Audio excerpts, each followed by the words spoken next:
Olha aí, pessoal, temos dados atualizados dos índices de inflação de medida de aumento de preços da Fundação Getúlio Vargas, de forma mais específica, o IGP-DI, que considera o mês fechadinho do dia 1º, no caso até o dia 31 de outubro, e os números são alarmantes. A inflação medida pela Fundação Getúlio Vargas nesse mês foi de 1,54%, uma coisa absurda que não se vê há muito tempo aqui no Brasil, por sinal, superando de longe 1% que teve lá em setembro, que já era muita coisa, e eleva a janela de 12 meses aí lá para as alturas, aproximando isso dos 6%.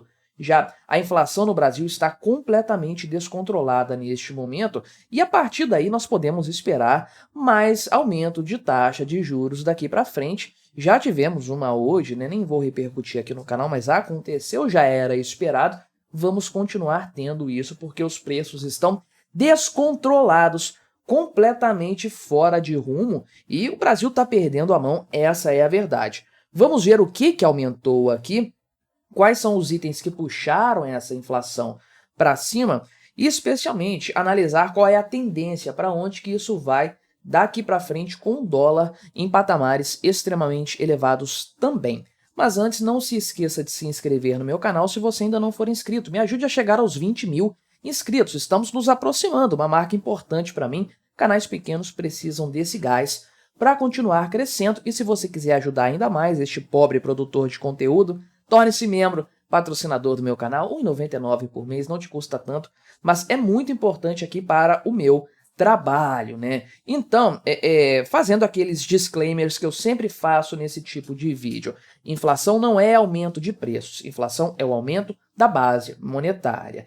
O aumento de preços nada mais é do que uma consequência mais visível dessa inflação. O governo imprime dinheiro, expande, inflaciona a base monetária, esse dinheiro circula na economia, ou seja, há uma oferta maior de moeda para a mesma quantidade de itens. Logo, a moeda perde valor, tudo fica mais caro se cotado nessa moeda. Então, o pessoal chama o efeito, chama o sintoma pelo nome da doença. Então, aumento de preços, o povo fala que é inflação, não está correto, pode ser devido a outros itens, a outros fatores também, mas vamos usar daqui para frente essa definição capenga que a mídia usa, que o Estado usa de forma geral, mas fiz um adendo nesse sentido. E o segundo adendo, o segundo disclaimer é: eu sei, os índices da Fundação Getúlio Vargas não são aqueles considerados pelo governo. O governo considera os índices do IBGE,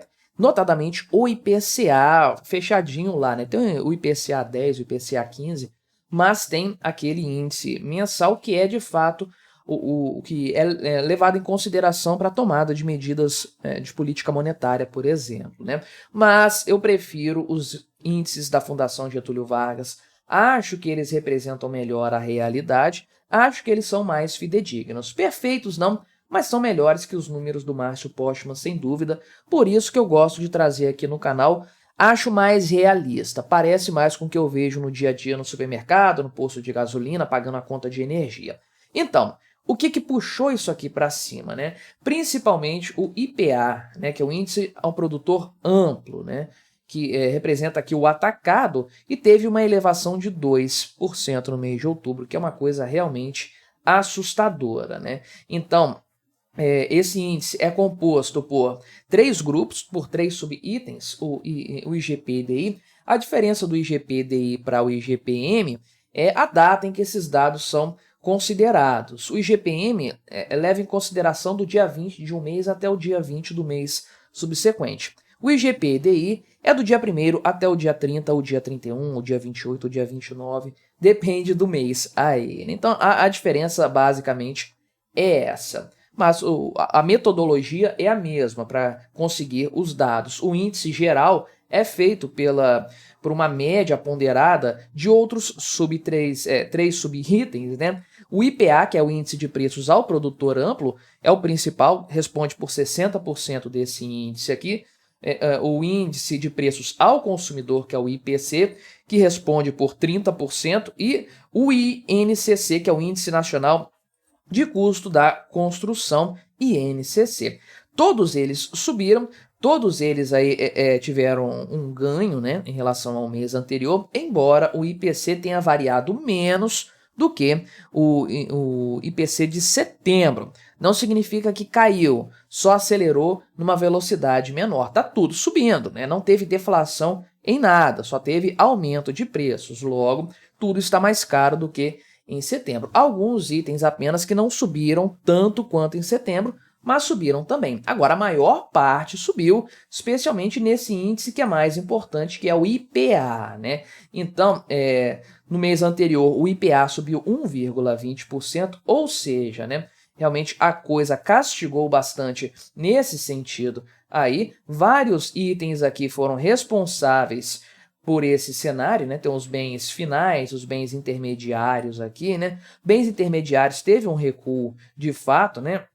Agora, matérias-primas subiu absolutamente, né, não tem nem palavras, 5% no mês de outubro. Só isso aqui que subiu, né? O minério de ferro disparou completamente, os bovinos, caramba, a carne tá uma coisa assustadora e subiu 14%, meu amigo. 14%.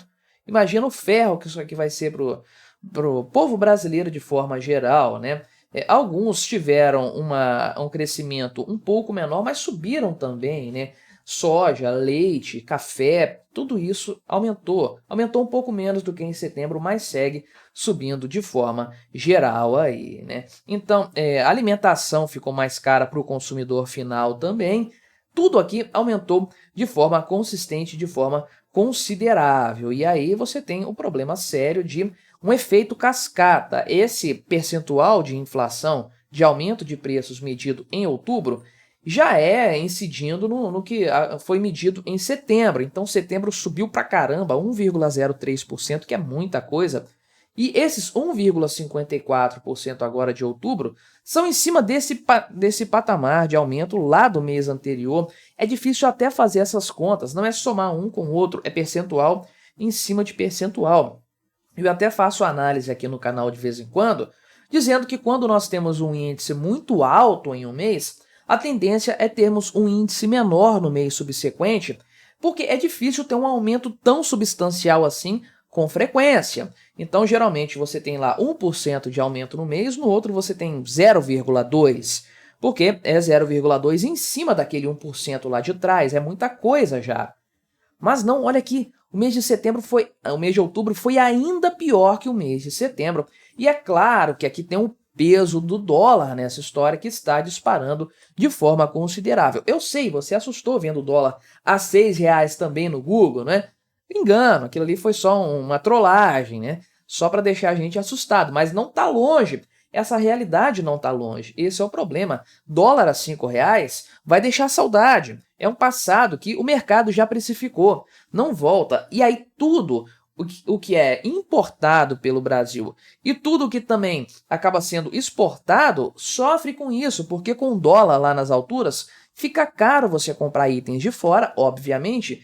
Por outro lado, você vende mais para fora, porque agora os produtos brasileiros estão baratos. Então a demanda externa aumenta e pressiona os preços aqui dentro. O brasileiro está concorrendo com o consumidor gringo. Problema sério para os produtores, por exemplo, isso é uma tragédia completa que sempre é mensurada. Como que fica isso aqui no longo prazo, né?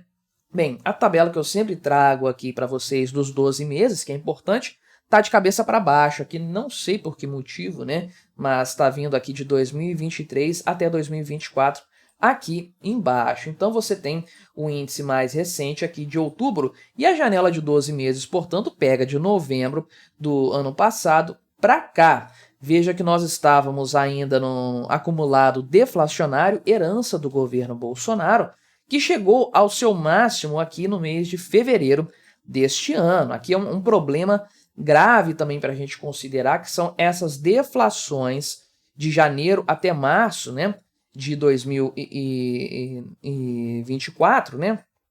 Porque se você considerar isso aqui, se você considerar esses dados, você percebe que muito dificilmente nós teremos algo semelhante agora no começo de 2025. Quando esses meses começarem a sair dessa janela, esse índice acumulado vai disparar. Então, olha só, Nós trocamos o mês de outubro do ano passado, né? Não sei, aqui não está aparecendo quanto que foi, mas foi muito menos com certeza, né? Nós trocamos ele por 1,54. Agora, pelo tanto que aumentou, acho que deve ter sido ali na faixa dos 0,3, 0,2 em outubro de 2023 a variação, o aumento, né? Então, se você olhar esse cenário aqui, você vai ver que houve sim um aumento de 1,6 ponto percentual no acumulado, aliás, perdão, um pouco menos, né? Houve aqui 1,07 de inflação. Caramba, realmente é muita coisa. Outubro deve ter sido um 0,4, na verdade, né? Mas caramba, aumentou muito e já estava, né? Você pode olhar que desde setembro já estava acima dos 4,5 que são o teto da meta do Banco Central, a meta de inflação. Volto a dizer, eles não usam isso aqui, usam o IPCA que está marretado nos 4,50, sabe-se lá há quanto tempo, deve continuar assim. Mas, olha aqui, a coisa já se descolou totalmente, é uma tendência de alta, de elevação. E aí você tem o problema. Novembro, agora nós estamos em novembro, e dezembro, como é que vai ser? Beleza, abaixou a bandeira ali amarela, a bandeira vermelha caiu para a bandeira amarela na energia elétrica. Tudo bem. E o dólar, como é que ele vai ficar? Como é que ele vai castigar a economia nesse período aí, né? Fora a grana que o governo está imprimindo para rolar a dívida que cai na economia, aquela coisa, aquela doideira de sempre, a péssima gestão fiscal do governo Lula, né? Como é que vai ficar isso aí nos próximos 5 meses? Porque, volto a dizer, a gente vai trocar esses 5 meses aqui por outros 5 meses. Lá, vamos fazer essa análise em março, né? No começo de abril, no caso, olhando os números de março. E tudo bem que novembro do ano passado e dezembro do ano passado não tiveram uma variação muito pequena, mas janeiro, fevereiro e março tiveram uma variação negativa deflacionária que dificilmente nós veremos se repetir no próximo ano, né? Então tá aí o preço do desgoverno Lula, da péssima gestão econômica do senhor Fernando Haddad, fazendo o Brasil ter uma inflação mensal que é mais do que 1/3 da inflação da Argentina. Estamos nos aproximando da Argentina. Esse é o tamanho do problema. Mas me diga aí, o que você achou dessa minha análise? Colabore com o nosso debate, se inscreva no meu canal se você ainda não for inscrito e até a próxima.